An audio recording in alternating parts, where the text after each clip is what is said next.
أعوذ بالله من الشيطان الرجيم. بسم الله الرحمن الرحيم. الحمد لله رب العالمين، والصلاة والسلام على أشرف الأنبياء والمرسلين وعلى آله وصحبه أجمعين. اللهم رب اشرح لي صدري ويسر لي أمري واحلل عقدة من لساني يفقه قولي، ولا حول ولا قوة إلا بالله العلي العظيم. اللهم انفعنا بما علمتنا وعلمنا ما ينفعنا وعلمنا ما جهلنا وذكرنا ما نسينا. اللهم يسر ولا تعسر، رب تمم بالخير. اللهم افتح علينا فتوح العارفين، وفقنا توفيق الصالحين. اللهم لا سهل إلا ما جعلته سهلا، وأنت تجعل الحزن إذا شئت سهلا. InsyaAllah kita sambung balik pengajian kitab As-Sawm yang dikarang oleh Al-Syarif Al-Allamah Syekh Hashim Al-Majdzub Al-Rifa'i Al-Husaini rahimahullahu subhanahu wa ta'ala, wa nafa'ana Allahu bi'ulumihi fid darain amin.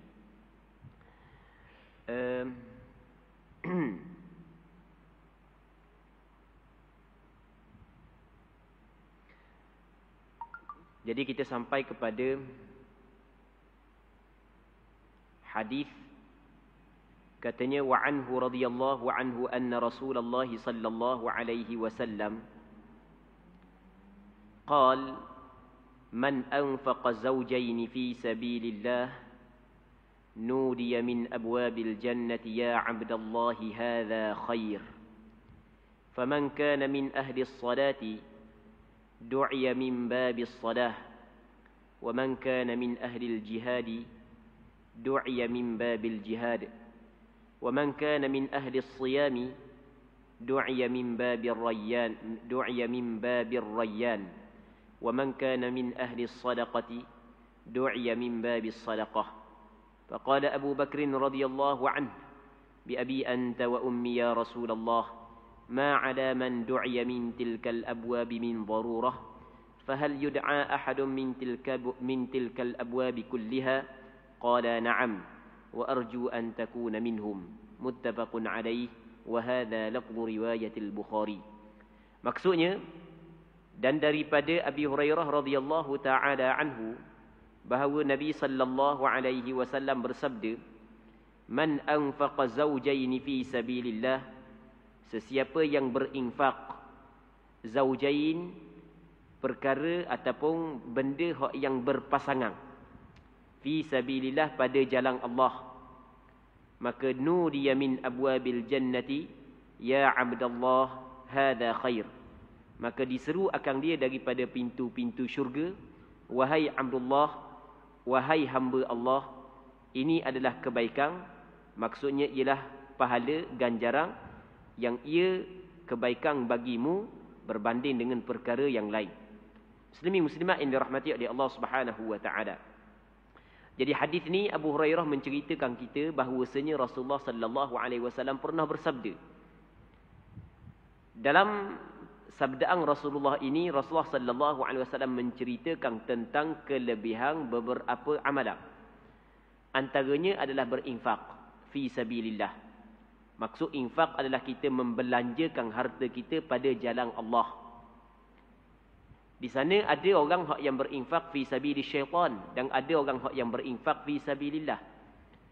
Orang yang berinfak fi sabilillah dengan maksud dia telah berinfak harta dia, dia telah membelanjakan harta dia untuk mencari ganjaran daripada Allah. Dia telah menginfakkan harta dia pada jalan-jalan kebaikan. Yang mana jalan kebaikan cukup banyak. Adakala infak itu adalah infak yang wajib, dan adakala infak itu adalah infak yang sunat. Adakala dia berinfak kepada fakir, kepada miskin, kepada orang susah, kepada orang-orang yang tertentu, anak yatim dan ibu tunggal sebagai contoh. Yang mana dalam hadis ini Rasulullah sebut bahawasanya barang siapa yang berinfak zawjain. Zawjain ini secara berpasangan. Maksud secara berpasangan adalah kalau dia sedekah binatang, dia bagi 2 ekor, tidak bagi 1 ekor.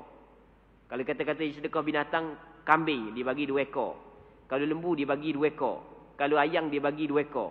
Kalau duit tidak bagi dia bagi 2. Kalau dulu duit kita ada duit dinar, duit dirham. Duit dinar diperbuat daripada emas, manakala dirham diperbuat daripada perak. Tidak bagi 1 dirham tapi dibagi 2 dirham. Kalau kita ni kok bagi 2 keping. Kalau waktu piti 10 ya bagi 2 keping 10 ya. Jadi 10. Jadi 20. Kalau piti 20 ya sekeping, berarti waktu bit pula sekeping lagi. Itu yang dimaksud dengan zaujain, berpasangan. Begitu hak yang dimaksud dalam hadis ini. Baik. Jadi orang hak yang bersedekah secara berpasangan, ia memberi maksud bahawasanya orang ni bukan sedekah sikit, dia sedekah banyak. Dia bukan sedekah bukan sedekah 2. Apatah lagi kalau lebih daripada 2, mungkin 3, mungkin 4. Jadi bermakna dia orang ni orang hak yang banyak berinfak. Namun di sana ada pandangan yang kedua dari yang pandangan sebahagian daripada ulama yang mengatakan bahawasanya yang dimaksud berinfak secara berpasangan adalah selepas daripada berinfak, dia berinfak pula. Selepas daripada dia berinfak pula. Maksudnya orang yang kalau diinfak sekali, lepas tu dia susuli dengan kali yang kedua, bermakna orang ni menjadi rutin kepada dia berinfak. Orang yang telah menetapkan ataupun dia menjadikan infak ni sebagai rutin bagi dia, maka pastinya ada ganjaran yang besar yang Allah Ta'ala telah siapkan untuk dia. Maka dalam hadis ni Nabi SAW menyebut dia berinfak fi sabilillah, pada jalan Allah. Dan dengan maksud dia berinfak harta dia pada benda-benda yang baik untuk semata-mata mengharapkan ganjaran daripada Allah. Dia tidak infakkan harta dia pada perkara yang sia-sia. Dia tidak infakkan harta dia kepada jalan syaitan, kepada maksiat. Maka benda yang didapat, nudiya min abwabil jannah, diseru, dipanggil dia daripada pintu-pintu syurga. Maksudnya pintu syurga dia banyak pintu syurga. Ada sebahagian riwayat menyebut ada 8 pintu syurga. Syurga dia ada pintu. Orang yang nak masuk ke dalam syurga mesti dia kena masuk melalui pintu. Sebagaimana masjid ada pintu, kita nak masuk mesti kena masuk ke pintu. Maka dipanggil dia daripada pintu-pintu syurga. Malaikat panggil, mari masuk kau ni, mari masuk kau ni. Malaikat panggil. Itu yang dimaksud nudiya min abwabil jannah. Lagu mana orang panggil ya Abdullah. Kalau nama dia Mamat lah. Nama dia Dalah lah. Malaikat panggil, mari. Maksudnya nama dia telah tercatat pada pintu tersebut. Sehingga malaikat panggil dia. Ketika malaikat panggil dia, malaikat pun khabar dia, hadza khair, ini adalah kebaikan. Maksudnya ini adalah ganjaran pahala yang Allah Ta'ala bagi kepadamu kerana mu telah berinfak fi sabilillah. Maka ia adalah lebih baik bagimu daripada perkara yang lain.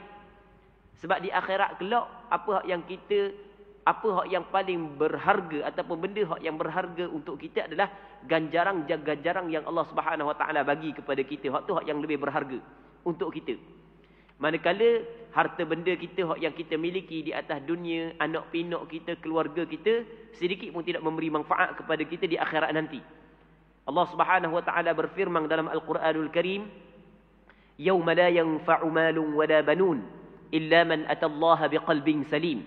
Pada hari yang tidak memberi manfaat harta benda dan anak pinak, mereka yang datang berjumpa dengan Allah dengan membawa hati yang selamat. Selamat daripada maksiat, selamat daripada syirik, selamat daripada riak dan seumpamanya. Jadi harta benda yang dimiliki oleh seseorang, begitu juga anak pinak keluarga dia sedikit pun tidak memberi manfaat di negeri akhirat nanti. Bahkan di sana ada ayat Al-Quranul Karim menceritakan bahawasanya temang-temang yang rapat, keluarga, suami, isteri, kadang-kadang kerana ada kesilapan-kesilapan tertentu akhirnya menjadi musuh di negeri akhirat. Isteri menjadi musuh kepada suami, suami menjadi musuh kepada isteri, anak menjadi musuh kepada ayah, ayah menjadi musuh kepada anak. Allah Subhanahu Wa Taala berfirman dalam Al-Quranul Karim, "Al-akhillau yawma idzin ba'dhum li ba'dhin adu illa al-muttaqin." Temang-temang yang rapat. Oh, masa atas dunia rapat sungguh. Pada hari itu sebahagian mereka itu menjadi musuh kepada sebahagian yang lain. Menjadi musuh dak setarang, balah dak setarang. Sebab itulah apa hak yang paling berharga, apa hak yang paling baik yang dimiliki, yang diperolehi oleh seseorang hamba Allah adalah ganjaran pahala daripada kebaikan hak yang dia buat ketika di akhirat nanti. Maka kata Nabi sallallahu alaihi wasallam, "Faman kana min ahli as-salati du'iya min babis salah." Sesiapa yang adalah ia daripada ahli sembahyang, maka akan dipanggil ia daripada bab sembahyang, daripada pintu sembahyang. Dalam syurga dia ada pintu sembahyang. Okey, ni pintu sembahyang, hak ni pintu jihad, hak ni pintu infak fi sabilillah, hak ni pintu puasa. Dia ada pintu masing-masing. Jadi orang hak yang ahli sembahyang, maksud ahli sembahyang di sini bukan orang hak yang hanya setakat sembahyang fardu 5 waktu. Bukan orang hak yang kuat sembahyang, bukan setakat dia sembahyang fardu, bukan dia perbanyakkan pula sembahyang sunat. Barulah dinamakan dia sebagai ahli sembahyang. Orang ni akan dipanggil daripada pintu sembahyang. Nama dia ada pada pintu sembahyang. Malaikat panggil dia, suruh masuk ke pintu sembahyang. Ketika orang bonok masuk pintu lain, dia ada pintu khusus untuk dia. Wa man kana min ahli al-jihadi du'iya min babil jihad. Orang hak yang ahli jihad, maksudnya siang malam hidup dia telah mewakafkan kehidupan dia untuk berjihad, berjuang untuk meninggikan agama Allah Subhanahu wa taala. Maka dia akan dipanggil daripada pintu jihad. Wa man kana min ahli siyam du'iya min babir rayyan. Ini hadis yang menceritakan kelebihan ibadat puasa. Sesiapa yang adalah ia daripada ahli berpuasa. Jadi bukan hanya setakat dia puasa pada bulan Ramadan, bahkan pada bulan-bulan yang lain ada puasa sunat hak yang dilakukan oleh dia. Mungkin puasa Isnin kami, ataupun mungkin dilakukan puasa setiap bulan 3 hari, ataupun puasa pada hari cerah, hari 13, 14, 15 daripada bulan Islam. Maka dia termasuk dalam ahli siyam. Maka akan dipanggilkan dia daripada babir rayyan, pintu rayyan. Yang mana dalam syurga tu dia ada satu pintu, nama dia pintu rayyan. Yang mana pintu rayyan adalah pintu yang dikhususkan kepada orang yang kuat berpuasa. Wa man kana min ahli sadaqati du'iya min babis sadaqah. Sesiapa yang adalah ia daripada ahli sedekah, orang yang kuat bersedekah. Dia perkataan sedekah ni dia merangkumi sedekah sunat dan sedekah wajib. Kita ada sedekah wajib dan kita ada sedekah sunat. Sedekah wajib adalah zakat. Sedekah sunat maklumlah, sedekah sunat yang selain daripada zakat tu dipanggil sedekah sunat. Maka dia akan dipanggil daripada pintu sedekah. Apabila Nabi SAW menyebut perkara tersebut, maka Abu Bakar As-Siddiq radhiyallahu taala anhu kata, dikatakan faqala Abu Bakr As-Siddiq radhiyallahu anhu, bi abi anta wa ummi ya Rasulullah. Aku sanggup menebuskan dirimu wahai Rasulullah dengan ayahku dan ibuku. Itu maksud bi abi anta wa ummi.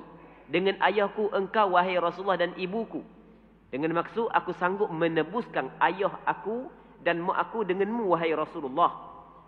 Biasa penggunaan begini oleh orang Arab menunjukkan bahawasanya orang yang dihadapkan percakapan itu adalah orang yang mulia. Sehingga kan orang tersebut sanggup dia tebuskan dengan ayah dan mak dia. Maka kata Abu Bakar, ma ala man du'iya min tilkal abwabi min darurah.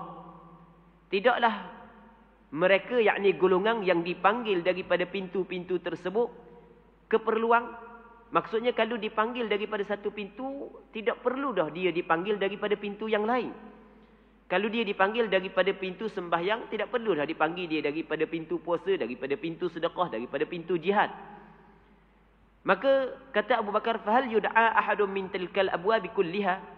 Adakah dipanggil akan seseorang daripada kesemua pintu tersebut? Pintu sembahyang pun orang panggil dia, nama dia ada. Pintu puasa nama dia ada. Pintu sedekah nama dia ada. Pintu jihad nama dia ada. Qala na'am. Berkatalah ya Rasulullah, ya. Di sana ada orang dipanggil nama dia untuk setiap pintu. Setiap pintu panggil dia. Kerana memuliakan dia. Maksudnya dia boleh pilih mana-mana pintu yang dia nak masuk. Kerana memuliakan dia, kerana kemuliaan dia, kerana mulianya di sisi Allah. Sehingga kan setiap pintu syurga dipanggil nama dia. Nak masuk ke mana-mana pun boleh. Wa arju an takuna minhum. Dan aku mengharapkan engkau, wahai Abu Bakar, dari kalangan mereka itu. Jadi begitu tingginya kedudukan Abu Bakar radhiyallahu taala anhu, sehingga Kang Nabi sallallahu alaihi wasallam mengharapkan Abu Bakar termasuk dalam golongan yang sedikit yang dipanggil daripada ke semua pintu syurga, yang mana golongan ini boleh masuk ke dalam syurga melalui mana-mana pintu yang dia inginkan. Hadis ini muttafaqun alaih, dikeluarkan oleh Imam Bukhari dan Muslim. Wa hadza lafdhu riwayatil Bukhari. Ini adalah lafaz riwayat Bukhari. Muslimin muslimat yang dirahmati oleh Allah Subhanahu wa taala. Pengarang kita dia mengambil hadis ni dan dia meletakkan dalam bab yang berkait dengan kelebihan puasa. Ini menunjukkan bahawasanya puasa yang kita lakukan pada hari ini ada kelebihan yang khusus yang Allah Subhanahu wa taala bagi kepada pelakunya. Antaranya Allah Subhanahu wa taala telah menciptakan satu pintu yang dikenali sebagai Rayyan yang akan dijemput orang-orang yang berpuasa untuk masuk ke dalam syurga melalui pintu tersebut. Di sana ada hadis yang lain yang insya-Allah kita akan baca lepas daripada ni, yang mana setelah daripada orang yang berpuasa masuk daripada pintu tersebut, pintu itu ditutup, tidak lagi dibuka. Maksudnya pintu itu hanya dikhususkan kepada orang yang berpuasa. Muslimin muslimat yang dirahmati oleh Allah Subhanahu wa taala. Kita, kalau kita buat sebagai contohlah, kita nak naik kapal terbang. Dia ada laluan, orang pakak masuk ramai-ramai. Jadi kalau orang 300 orang naik kapal terbang tu, lalu kat pintu belakang beratur-beratur lah. Tapi kalau golongan yang tertentu, golongan tak kira lah golongan besar lah, cakap mudah-mudah, dia tak perlu beratur dah. Orang akan bawa barang dia, orang bawa belakang dia, bawa tubuh je, orang bawa orang regek masuk kat pintu-pintu yang tertentu. Tak perlu beratur dah. Begitunya kemuliaan yang diberikan kepada orang tertentu ketika naik kapal terbang. Tapi ni bukan naik kapal terbang, ni masuk ke dalam syurga tempat nikmat. Yang mana orang yang berpuasa ada kelebihan khusus yang Allah Ta'ala bagi kepada dia. Dia dapat masuk syurga melalui pintu yang khusus. Dia tidak perlu nak bersesak-sesak bersama dengan orang lain masuk pintu lain. Dia boleh masuk ke pintu khusus Allah Subhanahu Wa Ta'ala bagi kepada dia. Muslimin muslimat yang dirahmati oleh Allah Subhanahu Wa Ta'ala. Katanya lagi, wahada lafzu riwayatil Bukhari. Walaupun hadis ini diriwayat oleh Imam Bukhari dalam kitab sahihnya, juga diriwayat oleh Imam Muslim dalam kitab sahihnya, namun lafaz yang kita baca tadi ia adalah lafaz yang diriwayat oleh Imam Bukhari dalam kitab sahihnya. Dengan maksud lafaz yang diriwayat oleh Imam Muslim ada sedikit perbezaan walaupun maknanya sama. Seterusnya pengarang kita ingin menjelaskan sedikit, mensyarahkan sedikit perkataan yang ada dalam hadis. Katanya wa qawluhu min darurah ay laysa 'alal mad'uwi min kullil abwabi dararun bal lahu syarafun wa ikram. Dalam hadis tersebut ada menyebut perkataan tidak ada mereka yang dipanggil daripada salah satu daripada pintu itu kesusahan. Perkataan min darurah, kesusahan dan keperluan. Tak perlu-perlu dah panggil satu pintu, apa nak panggil belakangnya. Maka katanya maksudnya tidaklah ke atas orang yang dipanggil saat ni daripada kesemua pintu kemudaratan dan kesusahan. Bahkan dipanggil dia daripada kesemua pintu adalah ballahu syarafun wa ikram, kemuliaan untuk dia. Oleh kerana Allah Subhanahu Wa Taala nak memuliakan dia, maka di mana-mana pintu yang dia sampai sekalipun ada malaikat yang akan menyambut dia. Alangkah beruntungnya golongan ini. Dan kita berdoa kepada Allah Subhanahu Wa Taala agar Allah Subhanahu Wa Taala dengan rahmatnya dan anugerahnya memasukkan kita dari dalam golongan ini. Muslimin muslimat yang dirahmati oleh Allah Subhanahu Wa Taala. Hadis seterusnya katanya wa an Sahl bin Sa'd radhiyallahu anhu 'anil Nabi sallallahu alaihi wasallam qala inna fil jannati baban yuqalu lahu ar-rayyan yadkhulu minhu as-sa'imuna yawm al-qiyamah la yadkhulu minhu ahadun ghayruhum yuqalu ayna as-sa'imun fayaqumun la yadkhulu minhu ahadun ghayruhum fa idza dakhalu ughliq falam yadkhul minhu ahad. Muttafaqun alaih wa hadha lafdhu riwayatil Bukhari. Maksudnya daripada Sahal bin Sa'ad radhiyallahu taala anhu, seorang sahabat Rasulullah, daripada Nabi sallallahu alaihi wasallam telah bersabda ia, sesungguhnya di dalam syurga itu ada satu pintu yang dinamakan sebagai Rayyan. Daripada pintu ini orang-orang yang berpuasa masuk pada hari kiamat. Daripada pintu ini orang-orang yang berpuasa masuk ke dalam syurga. La yadkhulu minhu ahadun ghayruhum. Tidak masuk seorang pun selain daripada mereka itu daripada pintu ini. Yuqalu aina as-saimun, dikatakan di mana orang yang berpuasa, siapa orang puasa? Fayaqumun, maka lalu mereka itu bangun, mereka itu bangkit. La yadkhulu minhu ahadun ghayruhum, tidak masuk daripada pintu ini oleh orang yang selain daripada mereka itu. Fa idza dakhalu ughliq falam yadkhul minhu ahad. Apabila mereka itu telah masuk, maka ditutup pintu itu, tidak ada seorang pun yang masuk daripada pintu itu. Muslimin muslimat yang dirahmati oleh Allah Subhanahu wa taala.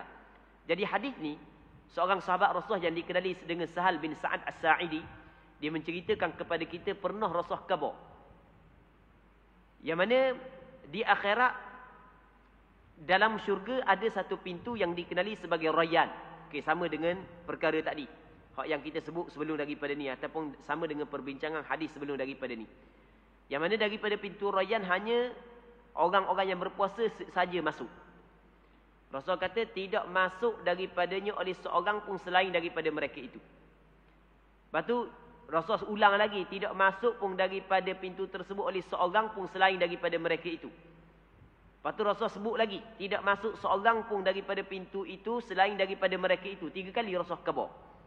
3 kali Rasul khabar tidak ada seorang selain daripada orang yang berpuasa akan masuk ke dalam syurga melalui pintu Rayyan. Kerana pintu Rayyan hanya dikhususkan untuk orang yang berpuasa. Jadi 3 kali Rasul khabar, orang lain tak boleh masuk, orang lain tak boleh masuk, orang lain tak boleh masuk. Ini menunjuk mulianya orang yang berpuasa, sehingga kan dikhususkan suatu pintu yang boleh dia masuk ke dalam syurga, yang mana pintu ini tidak akan dilalui oleh orang yang selain daripada mereka itu. Seterusnya, kata Nabi sallallahu, kata pengarang kita lagi, wa an Abi Sa'id al-Khudri radhiyallahu anhu qala Rasulullah sallallahu alaihi wasallam, ma min 'abdin yasumu yawman fi sabilillah illa ba'ada Allahu bidzalikal yawm wajhahu 'anil nari 70 kharifa, muttafaqun alaih. Wa hadha lafdhu riwayati Muslim. Maksudnya daripada Abi Sa'id Al-Khudri radhiyallahu taala anhu, katanya Rasulullah sallallahu alaihi wasallam bersabda, tidak ada seorang hamba yang dia berpuasa satu hari pada jalan Allah.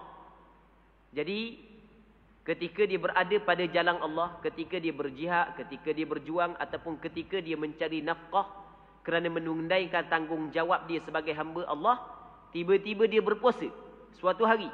Kalau dia berpuasa suatu hari, melainkan ba'adallahu bidzalikal yaum wajhahu 'anil nar, melainkan Allah Taala telah menjauhkan dengan sebab dia puasa satu hari saat itu akan mukanya daripada neraka. Sejauh mana? 70 kharifa, sejauh 70 tahun.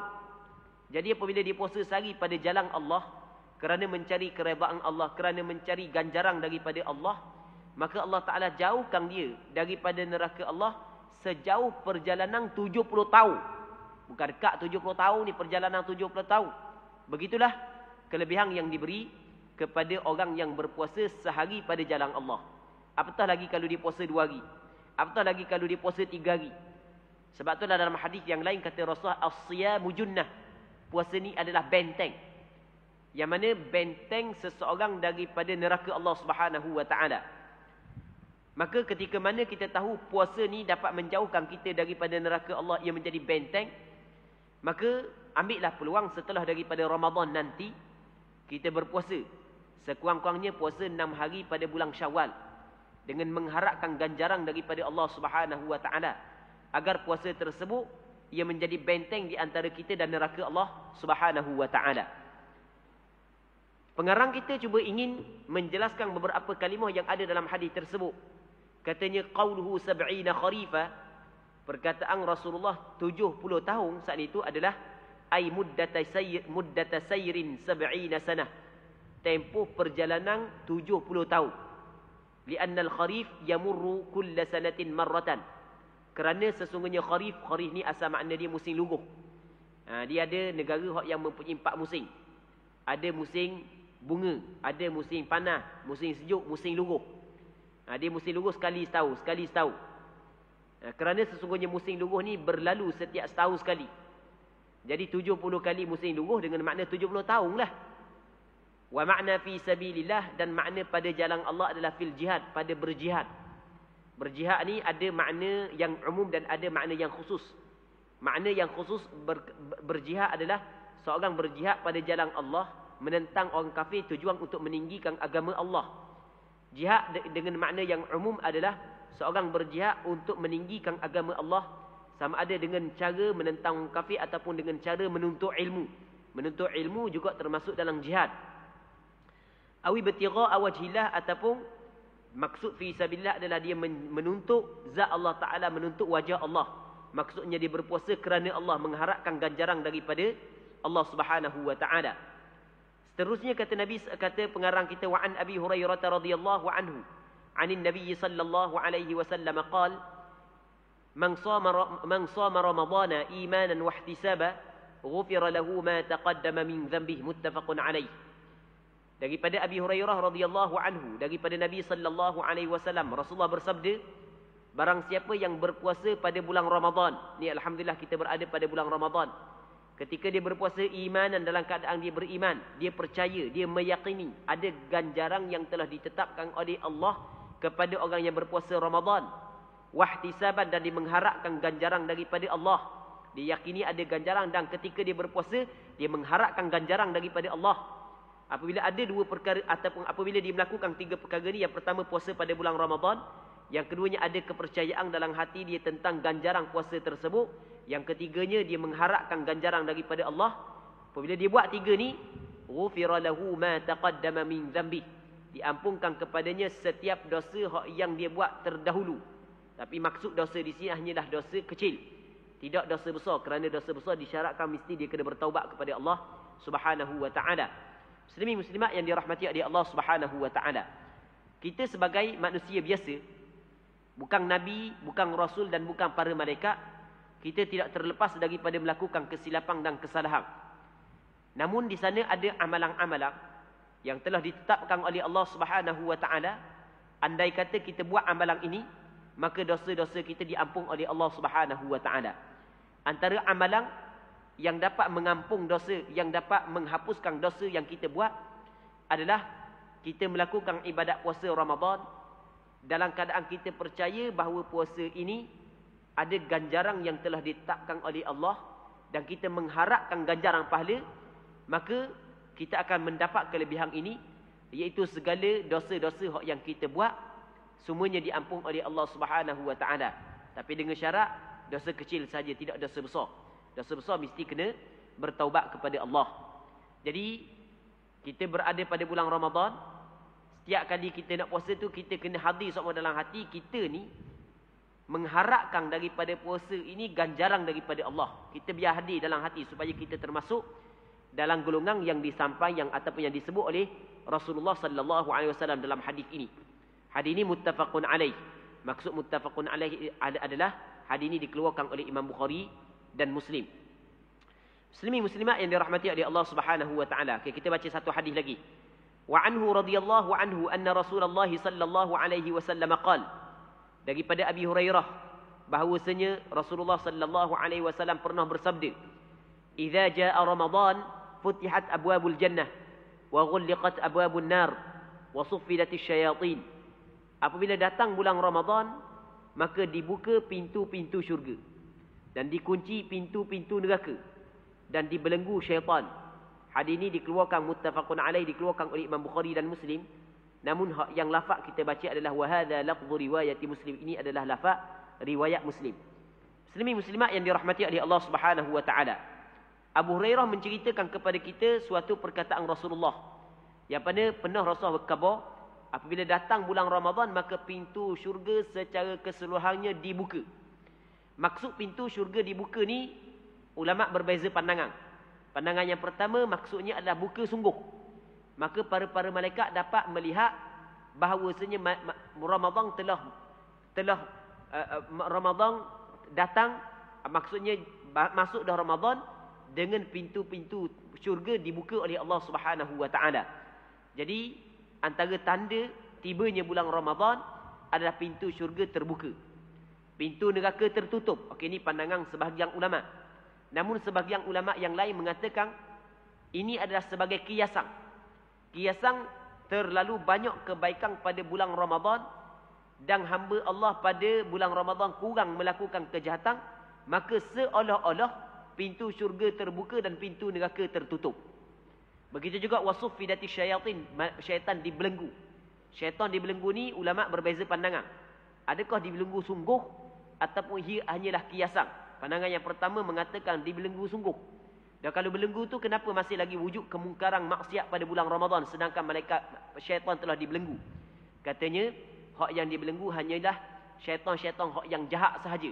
Kerana di sana ada hadis yang diriwayat oleh Imam An-Nasa'i dan beberapa orang ulama hadis yang lain, kata Nabi sallallahu alaihi wasallam, wa suffidati maradatus syayatin, wa suffidat maradatus syayatin atau kama qala, dibelenggu syaitan-syaitan hak yang jahat. Maksudnya syaitan hak yang kecil-kecil, hak yang dak jahat mana? Hak tu masih lagi bebas. Golongan inilah hak yang menggoda anak Adam. Baik. Yang itu pandangan yang pertama. Pandangan yang kedua mengatakan perkataan suffidati syayatin, syaitan dibelenggu hanyalah kiasan sahaja. Oleh kerana pekerjaan syaitan dalam menghasut anak Adam terbatas pada bulan Ramadan, maka pergerakan syaitan seolah-olah seperti orang yang terbelenggu. Dia tidak mampu untuk menggoda anak Adam sebagaimana benda dia mampu goda anak Adam sebelum daripada Ramadan ataupun selepas daripada Ramadan. Muslimin muslimat yang dirahmati oleh Allah Subhanahu wa taala. Jadi untuk tengah hari yang mulia ini kita berhenti sini dulu. Jadi kita mengharapkan ada manfaatnya dan ada kebaikannya daripada perkongsian perbincangan kita daripada hadis Nabi sallallahu alaihi wasallam yang menceritakan tentang kelebihan-kelebihan ibadat puasa itu sendiri. Dan kita berdoa kepada Allah agar Allah Subhanahu wa taala memberkati majlis ilmu yang kita adakan pada petang yang mulia ini. Wallahu Subhanahu wa taala a'la wa a'lam. Allahumma haqqiqna bi ittiba'i nabiyyika Muhammadin sallallahu alaihi wasallam zahiran wa batinan. Allahumma ij'alna mimman yastami'una al-qawla fayattabi'una ahsanah.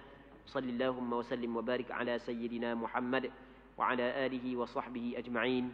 Walhamdulillahi rabbil alamin.